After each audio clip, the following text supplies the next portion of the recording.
मध्य प्रदेश में OBC reservation के मामले में जबलपुर हाई कोर्ट में आज समाअत होना है। ओबीसी रिजर्वेशन की समाअत चीफ जस्टिस की बेंच करेगी। ओबीसी रिजर्वेशन को लेकर चीफ जस्टिस की बेंच अलग अलग मामलों में दायर की गई 73 अर्जियों पर समाअत करेगी। कमलनाथ हुकूमत के जरिए मध्य प्रदेश में ओबीसी रिजर्वेशन को 14% से बढ़ाकर 27% कर दिया गया था, जिस पर अदालत के जरिए रोक लगा दी गई थी। वाज़ेह है कि मध्य प्रदेश में ओबीसी की आबादी 52% से ज्यादा है। हुकूमत ने आबादी के तनासुब से ओबीसी को रिजर्वेशन देने का फैसला किया था। ओबीसी रिजर्वेशन को लेकर बीजेपी और कांग्रेस के दरमियान सियासत भी उरूज पर है। हमारे साथ मौजूद हैं भोपाल से हमारे साथी मेहताब आलम।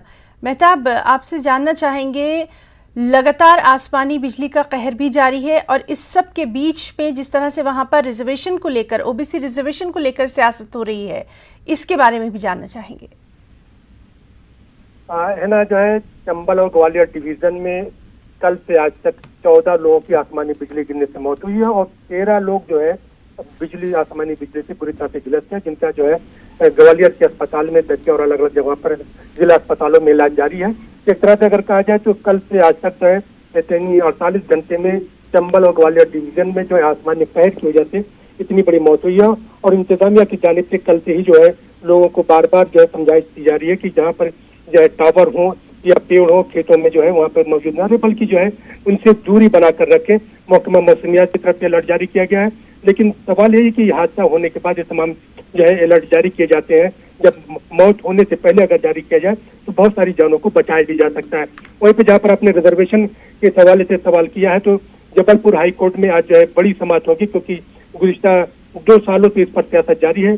साबिका कमलनाथ हुकूमत ने जो है मध्य प्रदेश में एक ट्रम्प कार्ड खेला था, क्योंकि मध्य प्रदेश में ओबीसी की जो आबादी है वो 52% के करीब है और उसको रिजर्वेशन देकर जो है कांग्रेस ने अपनी तरफ जो है लोगों को राग़िब करने की कोशिश की। तो वहीं पे जब तक शिवराज हुकूमत आई तो उसने जो है यहाँ पर मामले को हाईकोर्ट में जिस तरह से पैरवी करनी चाहिए थी, उस पैरवी को लेकर कमलनाथ ने सवाल उठाया कि जो है शिवराज सिंह खुद जो है पसमानदा तबका से आते हैं, लेकिन उन्होंने जो है इस मामले में ऐसी पैरवी नहीं कर रहे हैं। अगर वो पैरवी करें और हुकूमत अपने मौक़िफ़ को सख्ती से जो पेश करे तो ओबीसी रिजर्वेशन 27% हो सकता है। लेकिन यहाँ पे 2-3 सवाल है कि क्या जो 50% आबादी से ज्यादा है सुप्रीम कोर्ट के जो है काम उससे ज्यादा रिजर्वेशन दिया जा सकता है। दूसरा ये कि अगर यहाँ पर जो है एक तबके को आबादी के हिसाब से जो है इतना रिजर्वेशन दिया जाता है तो बाकी तबके के लिए क्या होगा। कमलनाथ हुकूमत ने ओबीसी रिजर्वेशन जो 14% है उससे बढ़ाकर 27% किया था। आज जो है चीफ जस्टिस रफीक अहमद की बेंच में की समाअत होगी, फैसला क्या होता है सबके उस पर नजर टिकी हुई है। लेकिन जी, मैं तो बहुत बहुत आपका शुक्रिया अदा करना चाहेंगे तमाम